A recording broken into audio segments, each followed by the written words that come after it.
Welcome to Shukla study point. आप सभी का स्वागत है आपके अपने YouTube channel Shukla study point में। मैं शिवम शुक्ला आप सभी दोस्तों का हार्दिक स्वागत करता हूं।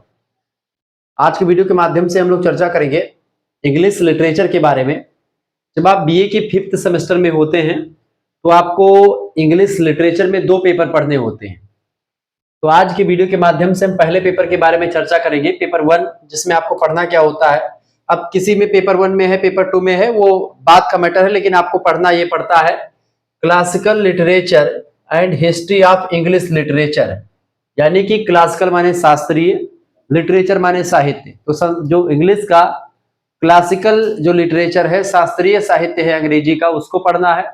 And history of English literature यानी कि अंग्रेजी साहित्य का इतिहास आपको जानना है। इसका प्रथम इकाई है हिस्टोरिकल बैकग्राउंड। किसकी हिस्टोरिकल बैकग्राउंड? क्लासिकल लिटरेचर की हिस्ट्री जो है। ये यूनिट नंबर 1 का नाम है हिस्टोरिकल बैकग्राउंड। ठीक है, इसमें कई सारे चैप्टर्स हैं। एक यूनिट में कई सारे चैप्टर्स होते हैं। There are many chapters of unit, an unit कह सकते हैं। तो चैप्टर नंबर 1 की अगर बात किए तो द एपिक, ये पहला चैप्टर का नाम है। बेसिकली मैं अंग्रेजी का कोई अध्यापक नहीं हूं, लेकिन आप लोगों ने लगातार कमेंट्स किया तो अंग्रेजी में द एपिक को मैं पढ़ाने का प्रयास करूंगा। थोड़ा बहुत, एक मैं विद्यार्थी ही हूं तो उसी के हिसाब से मैं पढ़ाने का प्रयास करूंगा। तो आप लोग मैनेज कीजिएगा, आप लोग समझने का प्रयास कीजिएगा, ठीक है। बाकी मैं कोई विद्वान नहीं हूं, ना मैं कोई अंग्रेजी का अध्यापक रहा हूं। चैप्टर नंबर 1 में आपको पढ़ना द एपिक के बारे में, ठीक है। ये चैप्टर नंबर 1 का नाम है। आइए इसको समझते हैं कि आखिरकार इस चैप्टर में आपको क्या क्या पढ़ना है। सबसे इंपॉर्टेंट बात है कि मैंने जो नोट्स तैयार किया आपके लिए वो हिंदी और अंग्रेजी दोनों भाषाओं में है। यानी कि पहले इंग्लिश में आपको लिखा हुआ मिलेगा, फिर उसको मैं हिंदी में समझा भी दूंगा, ताकि जो हमारे इंडियन छात्र हैं, जो हमारे भारतीय छात्र हैं, वो बेसिकली हिंदी को ज्यादा पसंद करते हैं और हिंदी में समझ में उनको आता है, क्योंकि उनका बैकग्राउंड हिंदी रहा है। अंग्रेजी लिटरेचर को पढ़ने के लिए उनको हिंदी भाषा में अगर समझाएं तो बेटर अंदाज में समझ में आता है, जहां तक मैं समझ पाता हूं। क्योंकि मेरे साथ भी यही प्रॉब्लम थी। टीचर जब अंग्रेजी में बताते थे तो वो चीजें नहीं समझ में आती थी, लेकिन जब टीचर हिंदी में बताते थे उसी चीज को, अंग्रेजी को, तो बड़े इंटरेस्ट के साथ में हम लोग समझते थे, उसको जानते थे। तो आइए उसी इंटरेस्ट के साथ हम आगे बढ़ते हैं। इसका इंट्रोडक्शन समझते हैं, ठीक है। एन एपिक, एन इसलिए लगा चूंकि यहां पर जो है, यहां पर वावेल है, यानी AIOU जब लगेगा तो उसके आगे एन लगेगा। एक epic is one of the oldest grandest form of literature. एक महाकाव्य साहित्य के सबसे प्राचीन, ओल्डेस्ट एंड और ग्रांडेस्ट यानी कि महान, फॉर्म्स ऑफ लिटरेचर यानी साहित्य के सबसे प्राचीन और महान रूपों में से एक है। One of the oldest and grandest forms of literature. कौन? एपिक, यानी महाकाव्य हिंदी में जिसको कहते हैं, उसको अंग्रेजी में एपिक के नाम से जानते हैं।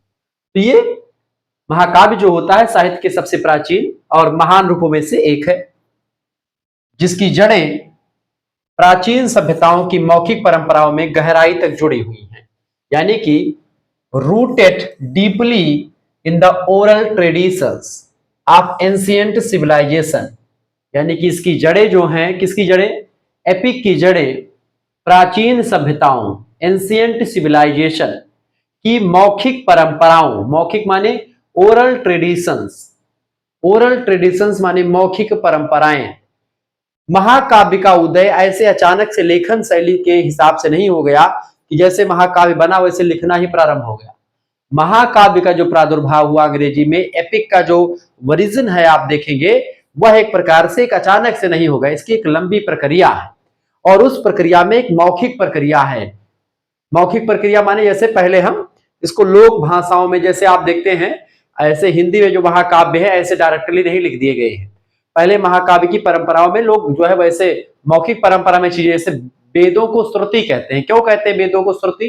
क्योंकि वो पहले सुनने की परंपरा में, तो ऐसे लोग पहले ये याद करते थे, गाते थे। तो इस तरीके से वो महाकाव्य की जो परंपराएं रही है उसमें गहराई तक उससे जुड़ी हुई है। यानी कि मौखिक परंपराओं से ही इंग्लिश लिटरेचर में एपिक का कॉन्सेप्ट जो है आगे बढ़ा। The word epic comes from the Greek word epos, which means word, speech or song. कह रहा है कि द वर्ड एपिक, यानी कि जो ये एपिक शब्द है, कम्स फ्रॉम द ग्रीक, यानी ये कहां से आया है, इस शब्द का जो उत्पत्ति हुई है वो ग्रीक भाषा के शब्द से हुई है। ग्रीक वर्ड इपोज, इपोज शब्द जो एक ग्रीक भाषा का शब्द है, वहां से एपिक शब्द का निर्माण हुआ है। विच मीन्स, इसका मतलब वर्ड से होता है, शब्द से होता है, स्पीच बोलने से होता है, भाषण देने से होता है, और यानी अथवा सॉन्ग से होता है, गायन से होता है। एपिक का मतलब महाकाव्य का मतलब। एपिक शब्द यूनानी यानी ग्रीक शब्द इपोस से आया है, जिसका अर्थ है शब्द, भाषण या गायन या गीत। ठीक है, समझ में आ रहा चीजें। एपिक का मतलब क्या होता है, कोई शब्द हो सकता है, एपिक का मतलब शब्द भी होता है, एपिक का मतलब स्पीच यानी भाषण भी होता है, एपिक का मतलब बेटा गीत यानी कि सॉन्ग्स भी हो सकता है। तो पहले इन परंपराओं में ये चीजें आगे बढ़ी।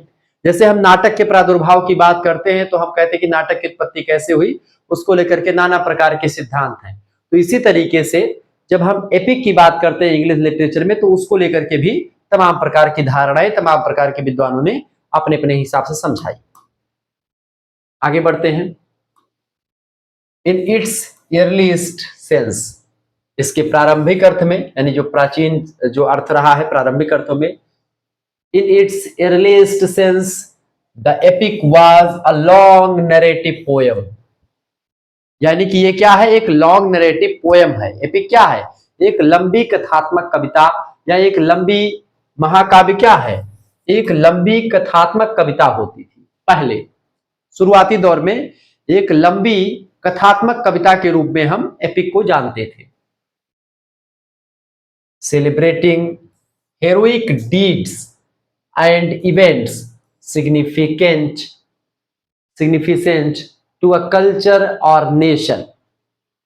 पहले महाकाव्य एक लंबी कथात्मक कविता हुआ करती थी जो किसी संस्कृति या राष्ट्र के वीरतापूर्ण कार्य, कोई संस्कृति का वीरतापूर्ण कार्य किया गया हो, संस्कृति में किसी के, या फिर किसी देश में ऐसा कुछ काम किया गया हो जो वीरतापूर्ण हो और कोई महत्वपूर्ण घटना हो कोई।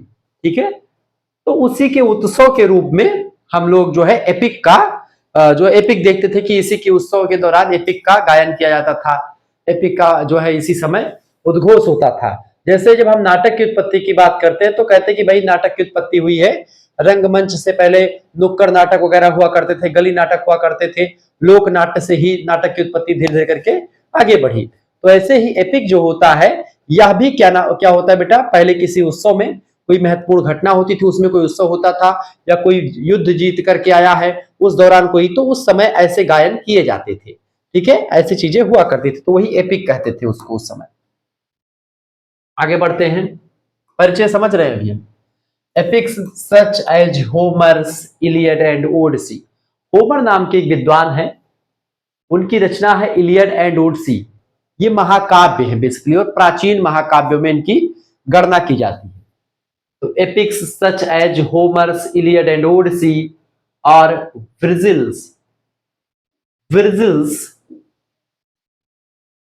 एनीड, Virgil's Aeneid becomes foundation text, यानी कि होमर के इलियड, इलियड एक रचना है और ओडिसी भी एक रचना है, दो महाकाव्य लिखे किसने, होमर साहब ने। होमर एक विद्वान है, बेसिकली एक प्रसिद्ध यात्रियों के रूप में होमर का नाम लिया जाता है। जियोग्राफी में भी इलियड और ओडिसी का अपना महत्व है। इलियड और ओडिसी ऐसे महाकाव्य जिसमें यात्राओं की गुणगाथा और भी तमाम प्रकार की चीजें बताई गई हैं, और बड़ी जबरदस्त रचना है। विर्जिल नाम के एक लेखक हैं, उनकी एक महाकाव्य एनीड। विर्जिल के एनीड जैसे महाकाव्य ग्रीक और रोमन साहित्य की परंपराओं की नींव बने, यानी foundation text that shaped the literary tradition of Greek and Rome. यानी ग्रीक और रोम साहित्य या रोमन साहित्य की बात करें तो उसमें जो सबसे पहले खास करके जो एपिक्स आए, महाकाव्य आए, उनमें इलियड एंड ओडिसी नाम के दो महाकाव्य जिसको लिखा होमर ने, और दूसरा विर्जिल का एनीड। ठीक है, तो इस तरीके से महाकाव्य को आप समझ रहे हैं। आगे समझें, ये अभी इसका परिचय देख रहे हैं। These works not only celebrated heroism, ये रचनाएं न केवल वीरता का उत्सव मनाती थी, बट आल्सो, परंतु बल्कि reflected the ideals, values, ideals माने आदर्श, रिफ्लेक्टेड टू आइडियल्स, वैल्यूज यानी मूल्य, एंड यानी और world view of ancient societies, यानी कि ये रचनाएं यानी इलियड, ओडिसी या फिर जो भी एपिक नाम की रचनाएं हुआ करती थी, एपिक रचनाएं हुआ करती थी, इनकी अगर बात करें बेटा तो ये प्राचीन समाजों में या प्राचीन समाजों के जो आदर्श होते थे, जो मूल्य होते थे और जो विश्व की दृष्टि होती थी, उन सभी को प्रकट करती थी। ठीक है, यानी उस समय समाज में क्या आदर्श चल रहा है, सामाजिक मूल्य क्या है, इन सभी के बारे में भी जानकारी दिया करती थी। तो इस तरीके से चीजें आपको समझ में आ रही होंगी। ये रहा इसका परिचय, कुछ थोड़ा सा इतिहास हमने आपको बताया महाकाव्य का, द एपिक का। दूसरा जो आपका जो टॉप मतलब इसमें अगला जो हेडिंग डालेंगे वो डालेंगे definitions and meaning of epic, यानी कि महाकाव्य की परिभाषा और महाकाव्य का अर्थ। ठीक है, समझ में आ रहा है बेटा? एक बार कमेंट करके बताएं कि गुरुजी समझ में आ रहा है। तो ये पहला चैप्टर है और इसके बाद दूसरा चैप्टर भी मैं पढ़ाऊंगा, तो परेशान होने की जरूरत नहीं, परेशान मत होइएगा। ठीक है, वैसे मैं अंग्रेजी का टीचर नहीं हूं, लेकिन हाँ आपके लिए मैंने इतना मेहनत किया है, तो आप सब लोग चैनल को सब्सक्राइब जरूर कर दीजिएगा। देखिए परिभाषा समझे इसकी महाकाव्य की। An epic can be defined as a long narrative poem, यानी महाकाव्य को एक लंबी कथात्मक कविता के रूप में परिभाषित किया जा सकता है। एक ऐसी कविता जो लंबी है और एक कहानी कहने वाली कविता है, उसको हम एपिक कह सकते हैं, ऐसा इसकी परिभाषा दी जा सकती है। Written in an elevated style, जो उच्च कोटि की भाषा में लिखी गई हो। ठीक है, क्या बेटा? उच्च कोटि की भाषा में लिखी गई हो, यानी कि written in an elevated style, यानी कि परिभाषा तो ठीक है, लंबी कथात्मक कविता के रूप में परिभाषित कर सकते हैं, लेकिन उसकी विशेषता क्या है कि जो उच्च क्वालिटी या उच्च कोटि की भाषा में लिखी जाती है, साथ ही साथ में presenting the adventure of heroic और लेजेंडरी फिगर्स, यानी कि जो इसके साथ ही साथ में जिसमें वीर यानी हीरोइक या पौराणिक पात्रों के साहित्यिक कार्यों का वर्णन किया जाता है। ना केवल एक लंबी कथात्मक कविता होती है, बल्कि उस कहानी में बेटा, उस कहानी में वीर पौराणिक पात्रों या साहसिक कार्यों का वर्णन किया जाता है। ठीक है, तो एक legendary figures often involving divine intervention and grand themes, इसके साथ ही साथ इसमें होता यह है कि जिसमें अक्सर देवताओं का हस्तक्षेप भी हो सकता है और किसी भव्य विषय को शामिल किया जाता है, एक ऐसा विषय जो कि जिसमें देवताओं का भी पदार्पण हो सकता है। तो महाकाव्य बेसिकली ये होता है।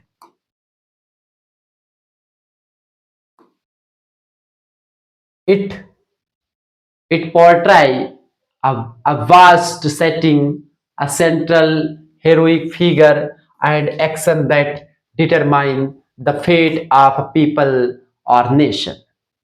यानी कि यह एक विशाल परिवेश, महाकाव्य क्या होता है? एक विशाल परिवेश, एक बड़े धरातल पर लिखी जाती है, मतलब कि एक बहुत बड़ी लंबी कथात्मक कविता। एक केंद्रीय वीर पात्र होता है, यानी कि एक महाकाव्य का एक नायक होता है, जैसे कि रामचरितमानस, श्री रामचरितमानस एक महाकाव्य है, एक एपिक है, उसके एक नायक है जो वीर पुरुष है, भगवान श्री राम मर्यादा पुरुषोत्तम।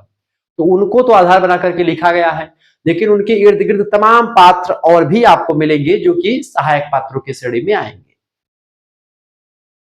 एक केंद्रीय वीर पात्र मतलब कि वीर पात्र होता है और ऐसे कार्यों को प्रस्तुत करता है वह वीर पात्र जो किसी भी जाति या राष्ट्र के भाग्य को निर्धारित करते हो, किसी के बारे में बताते हो, एक आदर्श प्रस्तुत करते हो जिसको लोग अपना सके। तो ये होता है एक महाकाव्य। आगे बढ़ते हैं। द एपिक सर्व्स नॉट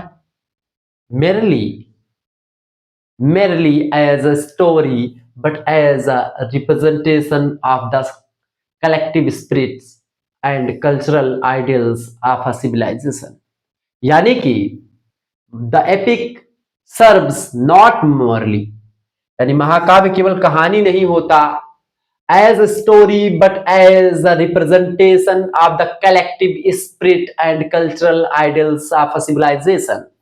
महाकाव्य केवल एक कहानी नहीं होता बेटा, बल्कि यह एक किसी सभ्यता की सामूहिक भावना, किसी सभ्यता की सामूहिक भावना और सांस्कृतिक आदर्शों का प्रतीक होता है, सिंबल होता है महाकाव्य।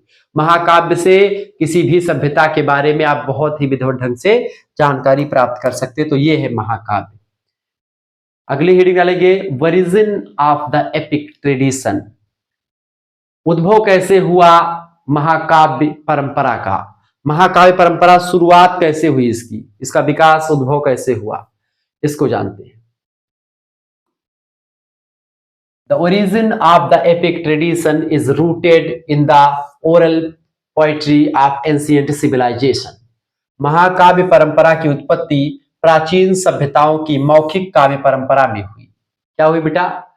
The origin of the epic traditions is rooted in the oral poetry of ancient civilization, यानी कि महाकाव्य परंपरा की उत्पत्ति प्राचीन सभ्यताओं की मौखिक काव्य परंपरा में हुई, जैसा मैंने पहले आपको बताया। बिफोर, बाद में, before the invention of writing, लेखन की खोज से पहले, poets are bards used to sing tales of gods and heroes to preserve the memory of their people. यानी जब लेखन कला का विकास नहीं हुआ था, उससे पहले कवि या गायक अपने लोगों की स्मृतियों यानी कि मेमोरी, याददाश्त को सुरक्षित रखने के लिए देवताओं और वीरों की गाथाओं को गाया करते थे, बिना लिखे पढ़े। एक गाता था, दूसरा सुनता था, दूसरा सुन करके अगले को बाद में सुनाता था। इस तरीके से वो लोग अपने दिमाग में उसको याद करके रखते थे, जब लेखन कला का विकास नहीं हुआ था। जैसे वेद जो है श्रुति परंपरा में आगे बढ़ा, क्योंकि जब लेखन कला का विकास नहीं हुआ था, उससे पहले वेद जो है लिखे जा चुके थे, मतलब वेद जो है वो चल रहा था। आगे देखेंगे, These oral songs were passed from one generation to another। ये मौखिक गीत पीढ़ी दर पीढ़ी संचारित होते गए, एक पीढ़ी से दूसरी पीढ़ी में से गा गा करके लोग सुनाते चले गए। Generation to another, gradually evolving into long and structured poetic narratives। यानी ये मौखिक गीत पीढ़ी दर पीढ़ी संचारित होते गए और धीरे धीरे लंबी तथा व्यवस्थित काव्यात्मक कथाओं में विकसित होते गए। धीरे धीरे करके ये छोटे से और बड़े और बड़े से और बड़े, इस तरीके से लंबी लंबी प्रक्रिया और लंबे कथात्मक कविता में बदलती चली गई।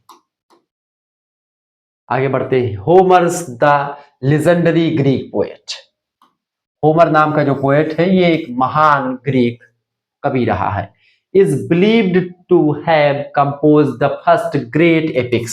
इसने सबसे पहला जो लिखा, कंपोज्ड किया, उसको पहला महान जो महाकाव्य उसको लिखा, the Iliad and the Odyssey around the 18th मतलब 8th सेंचुरी BC। यानी कि प्रसिद्ध यूनानी कवि होमर ने लगभग 8वीं शताब्दी ईसा पूर्व में पहले महान महाकाव्य इलियड और ओडिसी की रचना करी। ठीक है। In India, similar epic traditions can be seen in the Mahabharata and Ramayana। Mahabharat में भी इसी प्रकार की परंपराएं महाभारत और रामायण के रूप में देखी जा सकती हैं।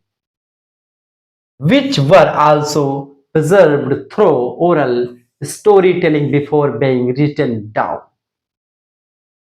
जिन्हें भी लिखे जाने से पहले मौखिक रूप से सुरक्षित रखा गया था। क्या रामायण और महाभारत पहले लिखे ही गए थे? महर्षि वेदव्यास से पहले महाभारत को लोग नहीं जानते थे, या फिर जो है महर्षि वाल्मीकि से पहले कोई रामायण व्यक्ति नहीं जानते थे? उसको पहले गायन परंपरा में थी, श्रुति परंपरा में चीजें थी, लोग बोल बोल करके दूसरे को बताते रहते थे, फिर कोई एक व्यक्ति लिपिबद्ध करता है, उसको लिखता है। ठीक है। तो इस तरीके चलता रहा। इस तरीके से भारत में जैसे हुआ ऐसे वहां पर भी था। टाइप्स ऑफ एपिक पोएट्री, इसके प्रकार को समझते हैं, यानी कि जो कविता है, खास करके जो एपिक कविता है, महाकाव्य कविता है, उसके प्रकार की बात करते हैं। Epics are generally divided into two broad categories. एक मतलब कि दो मुख्य जो है भागों में बांट सकते हैं इसको। एक प्राइमरी जिसको आप फोल्क कहते हैं, यानी कि जिसको आप फोल्क माने लोक, लोक महाकाव्य जिसको आप कह सकते हैं, जनता के द्वारा जो जनता की भाषा में लिखा।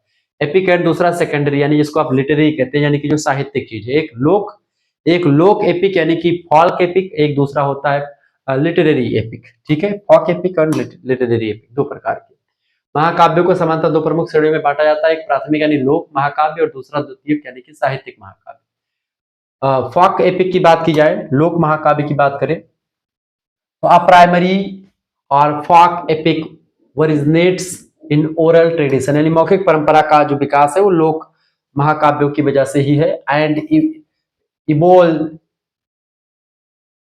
Evolve naturally with in community, प्राथमिक या लोक महाकाव्य मौखिक परंपरा में उत्पन्न होता है और समुदाय के भीतर स्वाभाविक रूप से विकसित होता है। ये आराम से विकसित होता है, स्वाभाविक रूप से विकसित होता है। It is not composed bye a single author, यानी कि इसको किसी एक लेखक के द्वारा, कवि के द्वारा इसको कंपोज नहीं किया जाता, but it the product of collective imagination, यानी कि यह किसी एक लेखक के द्वारा नहीं लिखा जाता, बल्कि यह सामूहिक कल्पना का एक परिणाम होता है, जो प्राथमिक एपिक यानी कि फॉक एपिक के नाम से जिसको जानते हैं वो। एग्जाम्पल्स के तौर पर अगर देखें, examples include Homer's Iliad and Odyssey. Example के तौर पर आप इलियड एंड ओडिसी नाम की रचना होमर की जो लिखा है होमर ने, उसको ले सकते हैं। The Indian Mahabharata and Ramayana and the epic of Gilgamesh, Gilgamesh जो है मिस्र की सभ्यता के बारे में जानकारी देता है, तो ये ऐसे महाकाव्य, इसके उदाहरण है होमर और इलियड और ओडिसी, भारतीय महाभारत और रामायण तथा गिलगमेश का महाकाव्य, ये सब चीजें बता सकते हैं। सेकेंडरी तो पहला हो गया आपका सेकेंडरी एपिक, यानी लिटरेरी एपिक्स जो इंपॉर्टेंट है जो वहां के दृष्टि से। अ सेकेंडरी और literary epics is a deliberate artist creation by a known poet who consciously imitates the style of ancient epics।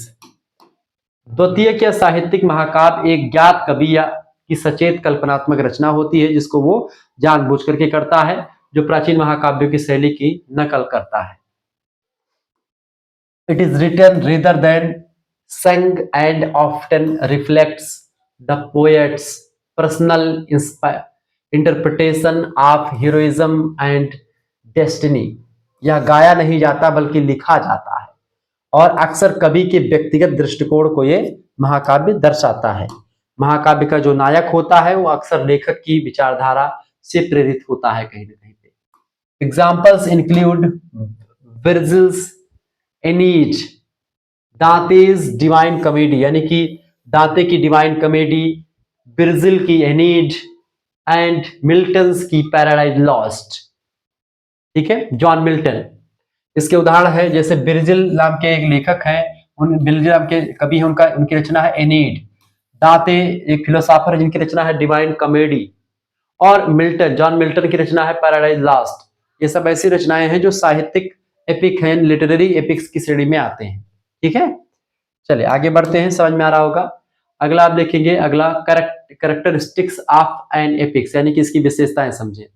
Epics की विशेषताएं, पहली विशेषता है वास्ट सेटिंग, यानी कि ये क्या होता है, एक वास्ट सेटिंग, यानी कि an epic usually covers a wide geographical area, nations, worlds और इवन द यूनिवर्स इटसेल्फ।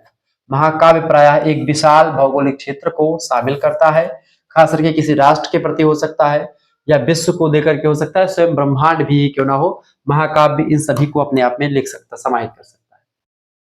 दूसरी विशेषता है हीरोइक प्रोटोगोनिस्ट, यानी कि the hero of an epic is larger than life, possessing मतलब कि exceptional courage, strength and moral integrity, यानी कि जो महाकाव्य का नायक होता है असाधारण साहस उसके पास होता है, शक्ति और नैतिकता से युक्त होता है, एक महान व्यक्तित्व वाला होता है जो इसका नायक होता है, क्योंकि वो आदर्श के रूप में होता है, आदर्श के तौर पर होता है। तीसरी विशेषता है सुपर नेचुरल एलिमेंट्स, यानी कि इसमें सुपर नेचुरल एलिमेंट्स होते हैं, जैसे gods, spirits and divine intervention play and important role in shaping the heroes destiny. देवता, आत्माएं और दैवीय हस्तक्षेप नायक के भाग्य को आकार देने में महत्वपूर्ण भूमिका निभाती रहती है। महाकाव्य में जितने भी महाकाव्य आपको इंग्लिश लिटरेचर में मिलेंगे उसमें आपको देवता, आत्मा और दैवीय हस्तक्षेप आपको दिखेगा। चौथा आपका elevated style and diction. The language of an epic is formal, grand, and poetic, often implying extended smiles and elaborate speeches। यानी महाकाव्य की भाषा औपचारिक, भव्य और काव्यात्मक होती है, जिसमें लंबे उपमान और विस्तृत भाषणों का प्रयोग भी किया जाता है। अगली विशेषता है इन्वोकेशन एंड म्यूज। यानी most epics begin with invocation to the muse asking for inspiration to tell the story। अधिकांश महाकाव्य किसी देवी या प्रेरणा स्रोत, यानी कि इसको आप म्यूज कह सकते हो, उसको संबोधित प्रार्थना से प्रारंभ होता है। यानी जिसको लेकर के महाकाव्य लिखा गया है, तो कोई भी महाकाव्य हो पहले वो देवी देवताओं की प्रार्थना से स्टार्ट होता है। हिंदी में ही उसको मंगलाचरण के नाम से जानते हैं, जैसे कि श्रीमद् रामचरितमानस एक महाकाव्य है, उसमें क्या लिखा गया है, इसमें मंगलाचरण में, जो जिसको आप म्यूज कहते हैं, उसमें लिखा गया है जैसे मंगलाचरण में, जैसे वर्ण नाम अर्थ संघा नाम रसा नाम छंद सामापि मंगला नाम च कर्तारो बंदे बाणी विनायको। यहाँ पर जो है भवानी शंकरो बंदे श्रद्धा विश्वास रूपिणो या भ्या बिना न पश्यंती सिद्धा स्वांता स्मिश्रम। भगवान शंकर को प्रणाम किया गया, पहले माता सरस्वती और भगवान गणेश को प्रणाम करके तुलसीदास जी ने लिखा है उसको। ऐसे ही जो है संबोधित करने के लिए जो प्रेरणा स्रोत होते हैं देवी देवता, उनको पहले उनके बारे में लिखा जाता है। अगली विशेषता होती है इसकी कैटलॉग एंड जेनेलॉजीज। यानी epics often includes its various ships और जेनेलॉजीज ऑफ हीरोज। यानी महाकाव्यों में अक्सर योद्धाओं, जहाजों या नायकों की वंशावलियों की सूचियां भी दी जा सकती हैं। ये सब चीजें इसकी विशेषता है। अगली विशेषता है ग्रैंड थीम्स। यानी इसका एक ग्रैंड थीम होती है। यानी महाकाव्यों में युद्ध, सम्मान, भाग्य, दैवी न्याय और राष्ट्रीय पहचान जैसे विषय जो है इसमें शामिल किए जाते हैं। थीम्स लाइक्स वार, युद्ध को, इसके अलावा जो है ऑनर यानी कि सम्मान, फेट यानी भाग्य, डिवाइन जस्टिस यानी दैवीय न्याय की बात हो, नेचुरल आइडेंटिटी यानी कि जो है नेशनल आइडेंटिटी यानी राष्ट्रीय पहचान को लेकर के हो, डोमिनेट एपिक नैरेटिव्स यानी इन सभी में प्रमुखता लिखे जाते हैं और ये चीजें आपको दिखाई पड़ती है। आगे देखते हैं Greek epics, Homer, Iliad and Odyssey के बारे में समझते हैं। ये ग्रीक एपिक्स है जिससे होमर ने लिखा इलियड एंड ओडिसी, जो बड़ी फेमस रही हैं।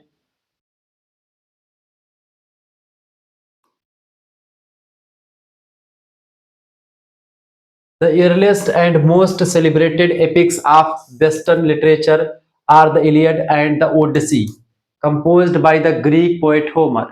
पश्चिमी साहित्य के सबसे प्राचीन और प्रसिद्ध महाकाव्य इलियड और ओडिसी, जिसकी रचना यूनानी कवि होमर ने की थी। These two works stand as monumental achievements representing the heroic age of Greek and laying the foundation of classical epic traditions। ये दोनों रचनाएं इलियड एंड ओडिसी यूनान के वीर युग का प्रतिनिधित्व करती हैं और शास्त्रीय महाकाव्य परंपरा की एक नींव मजबूत करती हैं। एक ऐसी महाकाव्य गाथा ये। द इलियड की बात की जाए, इलियड की रचना के बारे में आपको आगे चल करके पढ़ना भी है। The Iliad centres around the Trojan war. ये ट्रोजन वार के जो है इर्द गिर्द घूमती है रचना, इसके बारे में लिखी गई है। Particularly focusing on the wrath of Achilles the greatest Greek warrior. यानी इस रचना के बारे में अगर बताएं इलियड के बारे में, तो इलियड का केंद्र बिंदु ट्रोजन युद्ध है। ट्रोजन युद्ध के बारे में लिखी गई रचना है। विशेष रूप से यूनान के सबसे महान योद्धा एक्लीज के क्रोध पर आधारित रचना रही है Iliad. Although the war lasted for 10 years, हालांकि युद्ध 10 वर्षों तक चला, the poem covers only a few weeks of the final year. लेकिन कविता केवल अंतिम वर्ष के कुछ सप्ताहों तक की घटनाओं को ही दिखाती है, प्रस्तुत करती है। Highlighting themes of Homer, fate, sorry honour, fate and morality, यानी कि जिसमें सम्मान, भाग्य और मृत्यु जैसे विषय को प्रमुखता दी गई है। मोर्टेलिटी, मोरलिटी नहीं, मोर्टेलिटी। आगे देखेंगे। It is not merely a story of war, यानी कि यह केवल युद्ध की कहानी नहीं है, इलियड, बट बल्कि an exploration of human emotion, pride and the tragic consequence of anger, यानी बल्कि यह एक मानवीय भावनाओं, ह्यूमन इमोशंस, अहंकार यानी प्राइड और क्रोध के दुखद परिणामों की पड़ताल करती है। ठीक है।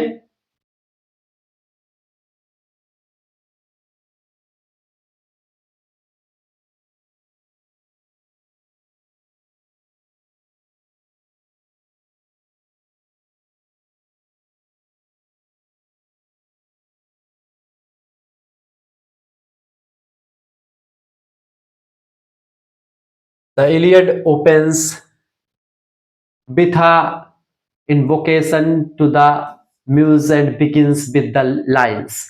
इलियड की शुरुआत म्यूज यानी प्रेरणा देवी जो हैं उन्हीं को म्यूज, वैसे म्यूज कहा जाता है, उससे प्रार्थना के साथ होती है।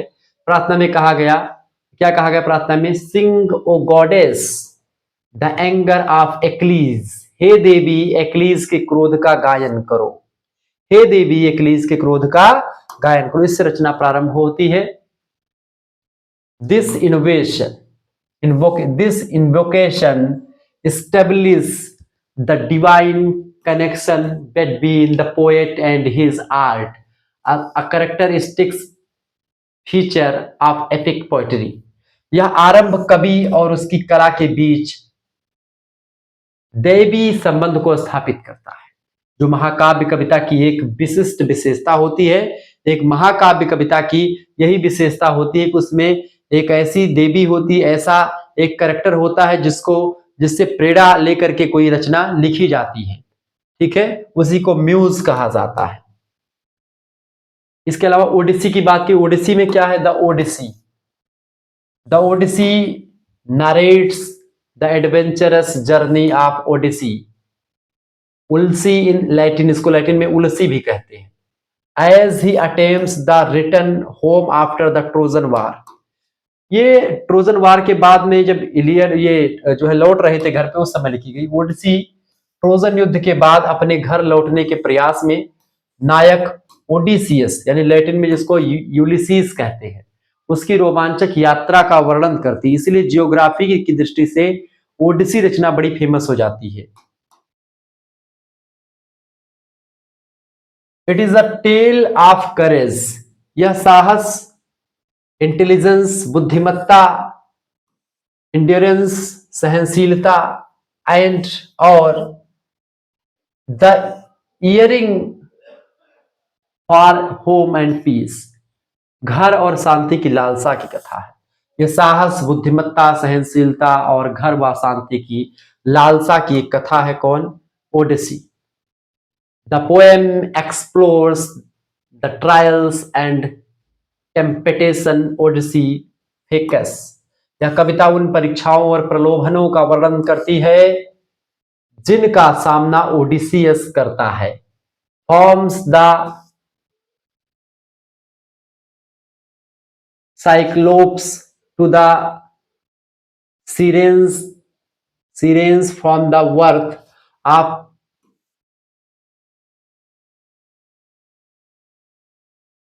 Poseidon to the love of Calypso. यानी यह कविता उन परीक्षाओं और प्रलोभनों का वर्णन करती है जिनका सामना ओडिसियस करता है।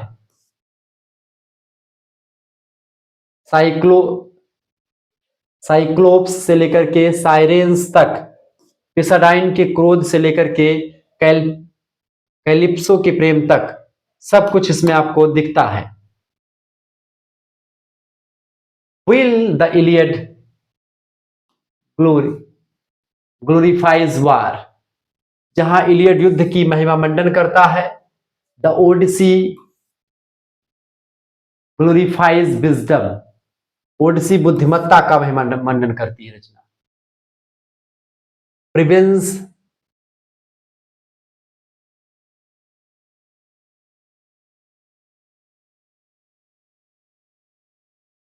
परसिवरेंस एंड ह्यूमन लॉन्गिंग, यानी धैर्य और मानवीय आकांक्षाओं का उत्सव मनाता है ये। इस तरीके से रचनाएं जो बड़ी फेमस हैं। Together these two epics capture the full range of human experience, दोनों महाकाव्य मिलकर के मानवीय अनुभवों के पूरे दायरे को समेटते हैं। Conflict and peace, valour and love, संघर्ष और शांति, डेस्टिनी एंड फ्रीडम, वीरता और प्रेम, भाग्य और स्वतंत्रता, इन सभी को दिखाते हैं। रोमन एपिक की बात की जाए तो ब्रजल्स की जो एनीड रचना है वो रोमन में बड़ी फेमस रही है, और ग्रीक में इलियड की ओडिसी। इलियड की इलियड एंड ओडिसी होमर की, ये ग्रीक में फेमस रही है महाकाव्य के प्रारंभिक महाकाव्य में, और ब्रजल्स की एनीड नाम की रचना। In Rome the greatest epic is Virgil's Aeneid, written in Latin during the reign of emperor Augustus, यानी कि रोम में सबसे महान महाकाव्य ब्रिजिल का एनीड नाम का महाकाव्य है, जो सम्राट अगस्टस के शासनकाल में लैटिन भाषा में लिखा गया था। ब्रजल्स consciously modeled his work after Homer's epics, यानी कि ब्रजिल ने अपनी रचना को जानबूझकर होमर के महाकाव्यों की शैली में बनाया, but gave it a distinctly Roman spirit and purpose, परंतु उसे विशिष्ट रोमन भावना और उद्देश्य प्रदान किया। उसी को देख करके किया होमर को, लेकिन इसको जो है रोमन शैली का और रोमन उद्देश्य के साथ प्रस्तुत किया। The एनीड narrates the journey of एनियस, यानी एनीड ट्रॉय के राजकुमार एनियस की यात्रा का वर्णन करती है रचना। अ ट्रोजन प्रिंस, जो ट्रॉय के विनाश के से बचकर रोम नगर की स्थापना करने निकलता है। Who escapes from the ruins of Troy to found the city of Rome.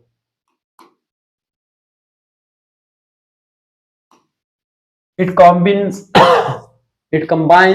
both action and prophecy, celebrating Rome's imperial destiny as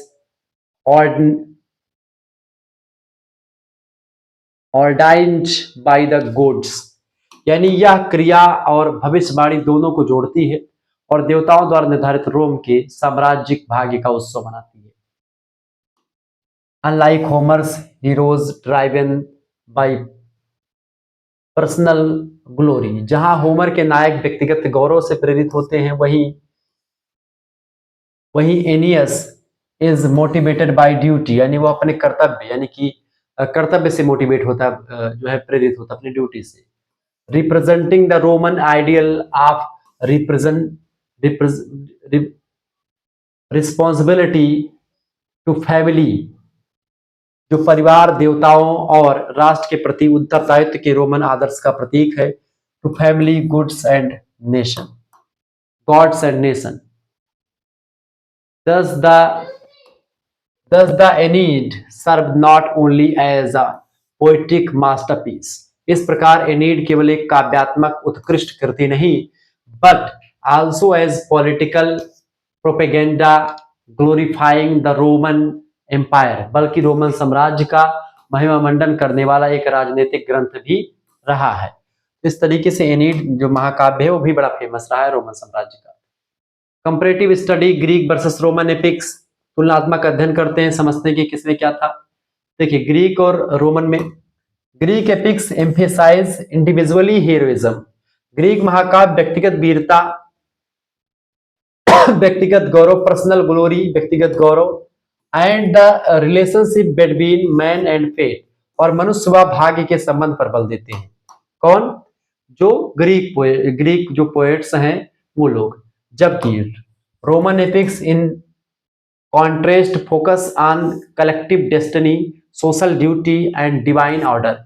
इसके विपरीत रोमन महाकाव्य सामूहिक भाग्य, सामाजिक कर्तव्य और दैवीय व्यवस्था पर केंद्रित रहते हैं। जबकि जो ग्रीक जो एपिक्स हैं उसमें आपको व्यक्तिगत चीजें मिलेंगी, पर्सनल चीजें ज्यादा मिलेंगी, यहाँ पर आपको सामूहिक चीजें मिलेंगी। In Greek epics the hero acts for himself, यानी कि वो केवल अपने लिए काम करता है। In Roman epics he acts for his people and his nation, वो अपने लिए करता है, अपने लोगों के लिए करता है और अपने देश के लिए करता है, जो रोमन का मतलब रोम का होता है। ग्रीक महाकाव्यों में नायक अपने लिए कार्य करता है, जबकि रोमन महाकाव्यों में वह अपने राष्ट्र और जनता के लिए कार्य करता है। Stylistically both imply grand language, invocations and supernatural elements, yet the tone of Roman epic is more moral and political। शैली की दृष्टि से दोनों में भव्य भाषा, म्यूज से प्रार्थना शुरू होती है और अलौकिक तत्व मिलते रहते हैं बीच बीच में, परंतु रोमन महाकाव्य अधिक नैतिक और राजनीतिक स्वर रखता है। किससे? ग्रीक से ज्यादा रोमन इंपॉर्टेंट है। Influence of classical epics on English literature. The epic traditions of Greek and Rome profoundly influenced English poets from the Renaissance to the modern age। Greek और रोम की महाकाव्य परंपरा ने पुनर्जागरण काल से आधुनिक युग तक अंग्रेजी कवियों को गहराई से प्रभावित किया है। अंग्रेजी ने बहुत कुछ सीखा है रोमन कवियों से। Edmund Spenser The Fair Queen, Queen Milton's Paradise Lost। Edmund Spenser की रचना है द फेरी क्वीन, मिल्टन की रचना Paradise Lost and early Pope की रचना है Rape of the Lock of all drew. Pope की रेप ऑफ द लॉक सभी ने शास्त्रीय महाकाव्यों से प्रेरणा ली है। और आगे बढ़े। Milton is particular followed Virgil's structure and Homer's grandeur blending Christian theology with classical form. विशेष रूप से मिल्टन की बिरजल की संरचना और होमर की भव्यता को अपनाया और शास्त्रीय रूप में ईसाई धर्मशास्त्र को मिश्रित किया, और इस तरीके से इंग्लिश जो एपिक आया वो इसी से आया। बेसिकली ग्रीक और रोमन जो है चीजों से मिल करके बना है। Even modern works like T S. Eliot's the Waste Land, यहां तक कि आधुनिक कवि टी.एस. इलियट की जो रचना है द वेस्ट लैंड जो रचना है, जैसी रचनाओं में भी महाकाव्य की व्यापकता और सांस्कृतिक चेतना की प्रतिध्वनि आपको सुनाई देती है। Epics universal scope of cultural consciousness, इस तरीके से बड़ी फेमस चीज है। सारांश में देखने, महाकाव्य साहित्य का वह गौरवशाली रूप है जिसमें मानव सभ्यता की आत्मा, संस्कृति और आदर्श समाहित होता है। It is a mirror of human struggle from divine intervention to moral victory, forms to cosmic order. Greek महाकाव्य में वीरता और गौरव का भाव है, जबकि रोमन महाकाव्य में कर्तव्य, धर्म और राष्ट्र के आदर्श को प्रकट किया गया है। ये सब चीजें, महाकाव्य केवल कथा नहीं बल्कि संस्कृति की धड़कन है जो पीढ़ी दर पीढ़ी समाज की चेतना को जीवित रखती है। An epic therefore is both art and history, poetry the preserves the soul of civilization। Shukla टिप्पणी का तो तैयार किया गया नोट से। चैप्टर 1 के कुछ जो है अगर देखा जाए तो एमसीक्यूज अगर देखना चाहें आप तो एमसीक्यूज देख सकते हैं। पहला प्रश्न आप देखिएगा, the word epic is derived from which Greek word. Epic शब्द किस ग्रीक शब्द से लिया गया है? तो है इपोज शब्द से लिया गया। ऑप्शन नंबर इसका बी करेक्ट आंसर हो। किसके लिया बेटा? इपोज शब्द से लिया गया। इसकी व्याख्या आप पढ़ सकते हैं, ये जहां पर चीजें लिखी हुई व्याख्या इसको आप पढ़ लीजिएगा। एपिक शब्द यूनानी ग्रीक शब्द से इपोज से निकला है, जिसका अर्थ होता है शब्द या वाणी या कथा या एक गाना से। इसके बारे में मैंने आपको बताया। आपको अगर इसका पीडीएफ प्राप्त करना, वैसे इंग्लिश में पढ़ाऊंगा नहीं, मैं साफ साफ बता दे रहा हूँ। ये बस कुछ भी वीडियो, एक आध दो वीडियो और मॉडल पेपर बना दूंगा। इसका लिखने वाला मॉडल पेपर, एक आध दो मॉडल पेपर बना दूंगा, ठीक है, मॉडल पेपर बन जाएगा, ठीक है, ऑब्जेक्टिव क्वेश्चंस करवा दूंगा, ये सब हो जाएगा। पीडीएफ बनवा, कुछ पीडीएफ बन जाएंगे, कुछ चैप्टर्स के इंपोर्टेंट मॉडल पेपर की पीडीएफ बना दूंगा, पीडीएफ वगैरह मिल जाएंगे। इंग्लिश के भी कोशिश मैं यही कर रहा हूँ, बाकी मैं गारंटी नहीं लेता हूँ कि मैं सब कुछ करवा दूंगा, लेकिन बाकी सब्जेक्ट का मैं पूरा करवाने का एक प्रकार में सब पीडीएफ वगैरह मिलेगा, इंपोर्टेंट चीजें मिलेगी। 9161936062 इस नंबर पर व्हाट्सएप पर एसएमएस कर दीजिएगा। जो बच्चे कोर्स में जुड़ना चाहते हैं वो जुड़ सकते हैं, मतलब हमारे पीडीएफ नोट्स वाले कोर्स से अपना नाम, अपने यूनिवर्सिटी का नाम, अपने सब्जेक्ट के नेम और आपके सेमेस्टर में अपने सेमेस्टर का नाम लिख करके भेज दीजिएगा, ठीक है। सभी सब्जेक्ट का नोट्स मिलेगा। यहाँ पर आपको को करिकुलर का भी मिल जाएगा और आपके दोनों मेजर सब्जेक्ट का मिल जाएगा। अंग्रेजी के लिए भी अब ये नोट्स जो आपके चल रहा है पीछे आपको मिल जाएगा। इसके अलावा और भी आगे के चैप्टर्स मिल जाएंगे, इसमें नोट्स वगैरह जो भी कुछ मैं बनाऊंगा वो नोट्स मिलता रहेगा। ठीक है, आपके पास एक क्यूआर कोड भेजा जाएगा, उसी क्यूआर कोड पर आपको 100 रुपए फीस जमा कर देनी है। ये 100 रुपए फीस आप खुद भी जमा कर सकते हैं, किसी दूसरे से भी जमा करवा सकते हैं, बात आप ध्यान रखेंगे, ठीक है। तो आपको यहाँ पर मिल जाएगा ये चीजें। सभी सब्जेक्ट का पीडीएफ नोट्स मिलेगा, model paper, revision class, marathon class. English का कम ही नोट्स मिलेगा, ये बात पहले से ध्यान रखेंगे। तो अगर आपको जुड़ना है तो जुड़िए, बाकी कोई दिक्कत की बात नहीं है। हाँ, पीडीएफ वगैरह जो होगा वो अंग्रेजी का भी कुछ व्यवस्था की जाएगी, मॉडल पेपर वगैरह बनेगा, उसका पीडीएफ मिलेगा, ठीक है। चलिए दूसरा क्वेश्चन आप देखेंगे। दूसरा प्रश्न है, who is known as the father of epic poetry? महाकाव्य के जनक किसे कहा जाता है? महाकाव्य का जनक होमर को कहते हैं, जो कि इलियड एंड ओडिसी ग्रीक में इन्होंने ही लिखा था, ठीक है। यहाँ पर आप देखेंगे, Homer is considered the father of epic poetry for his two, मतलब कि जो इनकी रचना है बहुत ही फेमस रचना इलियड एंड ओडिसी, उसी की वजह से। तीसरा प्रश्न आ चुका है, what is the main theme of an epic poem? एक महाकाव्य का मुख्य विषय क्या होता है? एक महाकाव्य का मुख्य विषय होता है बेटा क्या? इसका मुख्य विषय होता है आपका हेरोइक डील्स एंड एडवेंचर्स। बिल्कुल राइट आंसर है आपका बी ऑप्शन, ठीक है, बी ऑप्शन लगा दीजिएगा। यानी महाकाव्य मुख्यतः किसी महान नायक के पराक्रम, युद्धों और साहसिक कारनामों का वर्णन करता है, जो अपने समाज के आदर्शों का प्रतिनिधित्व करता है। चौथा प्रश्न आ चुका है, which of the following is a primary epic? निम्नलिखित में से कौन सा प्राथमिक महाकाव्य है? एनीड जो है ब्रिजल्स का, ये प्राथमिक नहीं है। पैराडाइज लॉस्ट जॉन मिल्टन का, ये भी नहीं है। द ओडिसी यही है, Iliad and Odyssey, C option correct answer हो जाएगा। होमर की रचना है, ठीक है। डिवाइन कमेडी दांते की रचना है। आगे देखते, पांचवा प्रश्न आ चुका है, which of these is a secondary epic? इनमें से कौन सा द्वितीय महाकाव्य है? द इलियड जो है प्राथमिक है, एनीड जो है आपका ये सेकेंडरी है। ऑप्शन नंबर इसका बी करेक्ट आंसर हो जाएगा। एनीड ब्रिजल्स की रचना है, ये बात ध्यान रखेंगे। छठा नंबर प्रश्न आ चुका है, who wrote Paradise Lost? Paradise Lost किसने लिखा? जॉन मिल्टन की रचना Paradise Lost, option number A correct answer हो जाएगा, ठीक है। Paradise Lost is an English epic written by John Milton in 1667. It narrates the biblical story of the fall of man. Paradise lost अंग्रेजी कवि John Milton द्वारा 1667 में लिखा गया एक महाकाव्य है, जिसमें मानव के पतन की बाइबल कथा का वर्णन किया गया है। What is the subject of Homer's Iliad? Homer की इलियड का विषय क्या है? ट्रोजन वार पर लिखी गई रचना है, ऑप्शन नंबर इसका ए करेक्ट आंसर हो जाएगा, ठीक है। आठवां प्रश्न आपकी स्क्रीन पर आ चुका, the Aeneid was written to glorify which empire? Aeneid किस साम्राज्य की महिमा के लिए लिखा गया था? ये किस साम्राज्य की महिमा के लिए लिखा गया था? ये लिखा गया था रोमन साम्राज्य की महिमा के लिए, ऑप्शन नंबर इसका बी करेक्ट आंसर हो जाएगा। एनीड रचना जो है ब्रिजल्स की रचना है। एनीड रोमन साम्राज्य की महिमा का वर्णन करता है। वर्जिल ने इसको लिखा है। इसकी उत्पत्ति को ट्राय के नायकों से जोड़ा जाता है।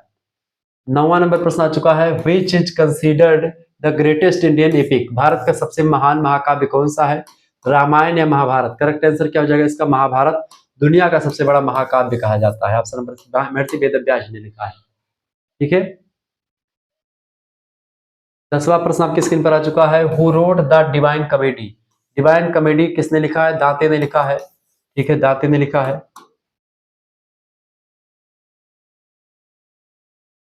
इस तरीके से आप लोगों ने देखा। मिलते हैं फिर नेक्स्ट वीडियो में, तब तक के लिए जय हिंद, जय भारत। आप सभी का बहुत बहुत धन्यवाद हमारे साथ जुड़ने के लिए। इसी प्रकार से अपना प्यार हमेशा बनाए रखेंगे। वीडियो को लाइक कर दीजिएगा, चैनल पर अगर नए आए तो सब्सक्राइब भी कर दीजिएगा, क्योंकि इसी प्रकार से इन्फॉर्मेटिव वीडियो मैं लगातार आपके लिए लाता रहता हूँ। बहुत बहुत धन्यवाद। वीडियो को शेयर कर दीजिएगा और लाइक भी कर दीजिएगा। इंग्लिश में उतना ज़्यादा जो है पढ़ाता नहीं हूँ, लेकिन हाँ, आप लोगों के कहने पर मैंने पहला चैप्टर आपको पढ़ा दिया है। प्रयास करूंगा दूसरा चैप्टर भी पढ़ा दूंगा, आगे आने वाली चीज़ों को भी समझाने का प्रयास। मॉडल पेपर वगैरह बनेगा जल्दी।